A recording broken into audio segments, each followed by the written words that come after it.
അഷ്റഫ് കടക്കൽ, ഈ ഒരു സാഹചര്യത്തിൽ അതായത് ഇറാനകത്ത് ആഭ്യന്തര അസ്വസ്ഥതകളുണ്ട്. അതിൽ ഈ ഭരണകൂടത്തിനെതിരെ വിയോജിപ്പുള്ളവർ, ഈ ഭരണകൂടം മാറണമെന്ന് ആഗ്രഹിക്കുന്നവർ, അതിനെതിരെ നിശബ്ദമായി പ്രതിഷേധിക്കുന്നവർ ധാരാളമുണ്ട്. അങ്ങനെ ഒരു വിഭാഗം സേനയ്ക്കകത്തും ഉണ്ടെങ്കിലല്ലേ മൊസാദിനെ പോലെ ഒരു സംഘത്തിന് ഇത് ഓപ്പറേറ്റ് ചെയ്യാൻ കഴിയൂ? കാരണം അവിടെ ഗ്രൗണ്ടിലാണ് എല്ലാ കാര്യങ്ങളും ചെയ്തിട്ടുള്ളത്. അവരെ പ്രതിരോധ സംവിധാനങ്ങളെ അവരുടെ രാജ്യത്തിനകത്തു നിന്നാണ് തകർത്തിട്ടുള്ളത്. മാത്രമല്ല ഏറ്റവും പ്രധാനപ്പെട്ട ജനറൽമാരെ, ആണവശാസ്ത്രജ്ഞന്മാരെ ഉന്നം വെച്ച് അവരെ ഇല്ലാതാക്കാൻ കഴിഞ്ഞിട്ടുണ്ട്. മൊസാദിന്റെ പദ്ധതിയായിരുന്നു എല്ലാം. അത് ഇറാൻ പോലെ ഒരു രാജ്യത്ത് നടപ്പാകണമെങ്കിൽ സ്വാഭാവികമായും അവിടെ ഗ്രൗണ്ട് സപ്പോർട്ട് അവർക്കുണ്ടായല്ലേ മതിയാകൂ. അങ്ങനെയാണെങ്കിൽ റെജീം ചേഞ്ച്, ഒരു ഭരണമാറ്റം എന്നതാണ് അമേരിക്ക ഇസ്രയേൽ ഈ തിരക്കഥയിലെ പ്രധാനപ്പെട്ട ലക്ഷ്യവും ഉദ്ദേശവുമെങ്കിൽ അടുത്ത അമേരിക്കയുടെയും ഇസ്രയേലിന്റെ ലക്ഷ്യം ഖംനിയുടെ ജീവനാകില്ലേ?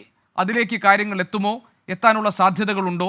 ഇറാനിലെ ഭരണകൂടത്തെ മാറ്റുക എന്നത് ഇറാഖിലും ലിബിയയിലുമൊക്കെ നടപ്പാക്കിയതുപോലെ, അഫ്ഗാനിലുമൊക്കെ നടപ്പാക്കിയതുപോലെ അത്ര എളുപ്പത്തിൽ നടക്കുന്ന ഒന്നാകുമോ?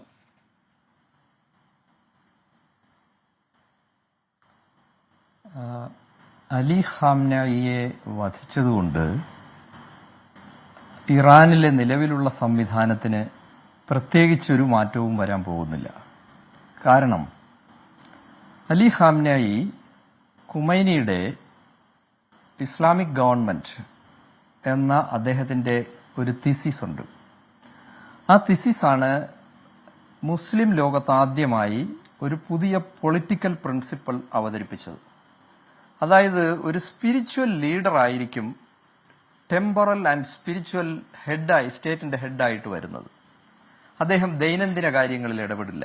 അദ്ദേഹത്തെ സാങ്കേതിക ഭാഷയിൽ വിലായത്തെ ഫക്കീഹ് എന്നാണ്. ഫക്കീഹ് എന്ന വാക്കിനർത്ഥം ജൂറിസ്റ്റ് എന്നാണ്.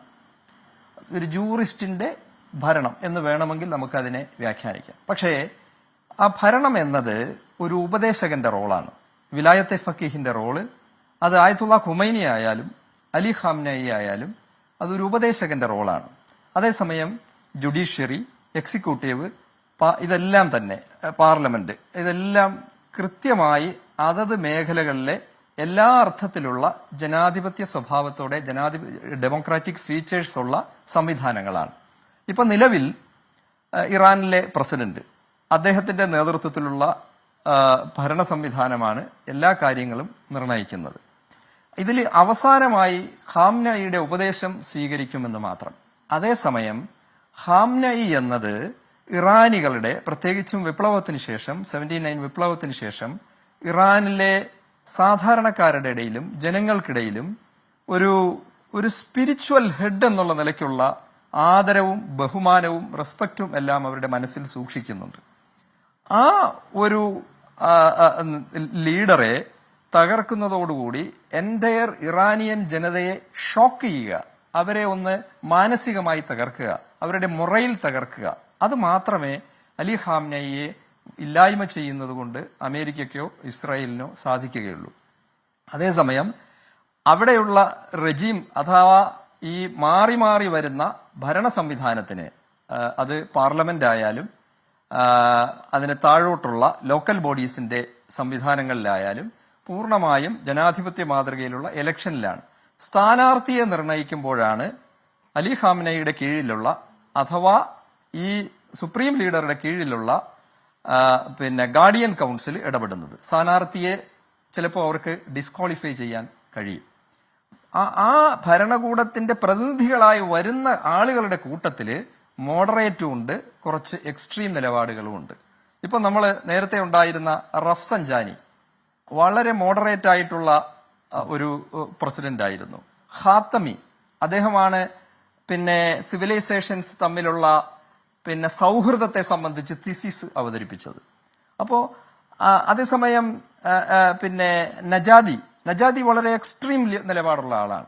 അങ്ങനെ ഭരണകൂടത്തെ നിയന്ത്രിക്കുന്നവർക്കിടയിൽ മോഡറേറ്റുകളും എക്സ്ട്രീം നിലപാടുകളും ഉള്ളവരുണ്ട് എന്നുള്ളത് കഴിഞ്ഞാൽ ഈ ഖാംനയി ദൈനംദിന കാര്യങ്ങളിലോ ഭരണനിർവഹണ കാര്യങ്ങളിലോ ഇടപെടുന്ന ഒരാളല്ല. ഈ ഇറാനെ സംബന്ധിച്ചിടത്തോളം ഇപ്പൊ നമ്മുടെ ചർച്ചാ വിഷയമായ ആണവായുധം വികസിപ്പിക്കുന്നതിന് പോലും സുപ്രീം ലീഡറുടെ, അതായത് സിവിൽ ആവശ്യങ്ങൾക്ക് ഉപയോഗിക്കാം, ആണവായുധം ഡെവലപ്പ് ചെയ്യുന്നതിന് വേണ്ടിയുള്ള അദ്ദേഹത്തിന്റെ സാങ്ഷൻസ് ഇതുവരെ കൊടുത്തിട്ടില്ല എന്നാണ് ഞാൻ മനസ്സിലാക്കുന്നത്. അപ്പൊ ഇതാണ് ഇറാന്റെ ഇപ്പോഴത്തെ സാഹചര്യം. പക്ഷേ അമേരിക്കയുടെ ലക്ഷ്യം അതല്ലല്ലോ. അമേരിക്കയുടെ ലക്ഷ്യം റെജീം ചേഞ്ച് അല്ല, റെജീം കൊലാപ്സ് ആണ്. അത് അത് നേരത്തെ നമ്മുടെ പശ്ചിമേഷ്യയിലെ ഒന്ന് രണ്ട് സംഭവങ്ങൾ പറഞ്ഞാൽ നമുക്ക് മനസ്സിലാവും. ഒന്ന്,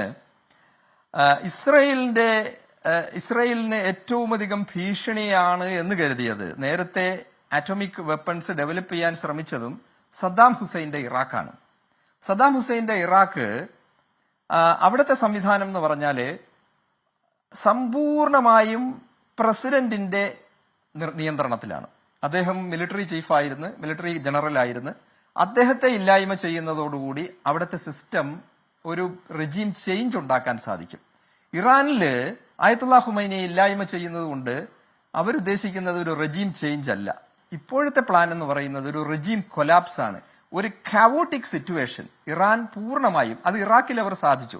ഇറാഖിനെ അവിടുത്തെ ആണവ പരീക്ഷണം നേരത്തെ തന്നെ ബോംബിട്ട് നശിപ്പിച്ച് അവിടെ weapons of mass destruction, atomic and biological weapons ഉണ്ട് എന്ന വ്യാജേനെ ആക്രമിച്ച് 7 ലക്ഷത്തോളം ആളുകളെ കൊന്നു. 5000 വർഷങ്ങളുടെ പാരമ്പര്യമുള്ള മെസപ്പൊട്ടോമിയൻ സിവിലൈസേഷന്റെ പാരമ്പര്യമുള്ള ജനതയെ, പശ്ചിമേഷ്യയിൽ ഏറ്റവും അധികം നല്ല സംഗീതമുണ്ടായിരുന്ന, ഏറ്റവും അധികം നല്ല കലാകാരന്മാരുണ്ടായിരുന്ന, ഏറ്റവും നല്ല നാഗരികതയുടെ തിളങ്ങുന്ന അടയാളങ്ങളെ സമ്പൂർണമായും നശിപ്പിച്ചുകൊണ്ട് ആ രാജ്യത്തെ ആ മേഖലയിൽ നിന്ന് ഇല്ലായ്മ ചെയ്തു. പക്ഷേ സിറിയയിലും അവിടുത്തെ പ്രസിഡന്റിനെ മാറ്റുന്നതോടുകൂടി അവർക്കൊരു റെജീം ചേഞ്ച് സാധ്യമാണ്. ലിബിയയിലും സാധ്യമാണ്. അത് ഇറാനിൽ സാധ്യമല്ല. ഇറാന്റെ സംവിധാനം മറ്റൊന്നാണ് എന്നുള്ളത് കൊണ്ട് തന്നെ അമേരിക്കയുടെ ഈ ഒരു താല്പര്യം അവിടെ നടക്കുമെന്ന് തോന്നുന്നില്ല. അതേസമയം ഇറാഖിൽ അവർ സാധിച്ചു, ലിബിയയിൽ അവർക്ക് സാധിച്ചു, മറ്റു മേഖലകളിലെല്ലാം അവർക്ക് സാധിച്ചു. അതുകൊണ്ട് അതുപോലെ തന്നെ 5000-ഓളം വർഷങ്ങളുടെ പാരമ്പര്യമുള്ള, സാംസ്കാരികമായി ഏറ്റവും അധികം ഔന്നത്യമുള്ള, ബൗദ്ധികമായി ഏറ്റവും നല്ല ട്രഡീഷനുള്ള ഒരു ജനതയാണ് പേർഷ്യൻ ജനത. ആ പേർഷ്യൻ ജനതയുടെ, പേർഷ്യൻ സംസ്കാരത്തിന്റെ, പേർഷ്യൻ സിവിലൈസേഷന്റെ ഏതാണ്ട് 1000 ആണ്ടുകളുടെ പാരമ്പര്യമുള്ള ആ ജനതയെയും ആ സംസ്കാരത്തെയും ആ ശക്തിയെയും, സംസ്കാരം എന്നതൊരു ജനതയുടെ വലിയൊരു ആത്മീയ ശക്തിയാണ്, അതിനെ സമ്പൂർണമായി തകർക്കുന്നതോടുകൂടി അമേരിക്കയുടെ താല്പര്യം, ഇസ്രായേലിന്റെ സുരക്ഷിതത്വം എല്ലാം ഏതാണ്ട് പൂർണ്ണമായും ഉറപ്പിക്കാൻ കഴിയും എന്ന ഒരു വിശ്വാസത്തിലാണ് ഇപ്പോഴുള്ള ഈ നീക്കങ്ങളെന്നാണ് ഞാൻ മനസ്സിലാക്കുന്നത്.